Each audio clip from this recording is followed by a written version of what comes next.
ഇങ്ങനെ കപ്പയും ചെമ്മീനും കൂടി ഉലത്തിയാലേ നമുക്ക് പുട്ടിൻ്റെയൊക്കെ ഒപ്പം കഴിക്കാൻ പറ്റും കേട്ടോ. ചെമ്മീൻ ഇടണമെന്നില്ല ഇവിടെ, പിന്നെ എനിക്ക് ചെമ്മീൻ എപ്പോഴും ഉണ്ടാവും, അപ്പോൾ അതുകൊണ്ട് ഇടണമെന്നുള്ള കേട്ടോ. കപ്പ ഞാൻ കഴുകി നല്ല തിളച്ച വെള്ളത്തിലിട്ടിട്ട് ഒന്ന് തിളച്ച് കഴിയുമ്പോൾ അത് ഊറ്റിയിട്ട് പിന്നെ രണ്ടാമത് വെള്ളം ഒഴിച്ച് മഞ്ഞപ്പൊടിയും ഉപ്പും കൂടി ഇട്ടിട്ടാണ് വേവിക്കുന്നത്.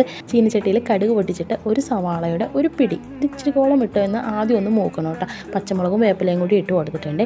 അതൊന്ന് മൊരിയണം. ബാക്കിയുള്ള സവാളയില്ലേ അത് ഇടുന്ന സമയത്തും കൂടി അതൊന്ന് വാടിയാൽ മതി. അത് രണ്ടാമത് ഇടുന്നത് വാടിയാൽ മതി, അതിത്ത് മൊരിയണം. അപ്പോൾ ആ കണക്കിന് വേണം നമ്മൾ ഇത് ഇട്ട് കൊടുക്കണം. രണ്ടാമത്തെ ട്രിപ്പും കൂടി അത് ഇട്ട് കൊടുക്കാനായിട്ട്. അതിനകത്തോട്ട് ഞാൻ വെളുത്തുള്ളിയും കൂടി ഇട്ട് കൊടുത്തിട്ടുണ്ട്.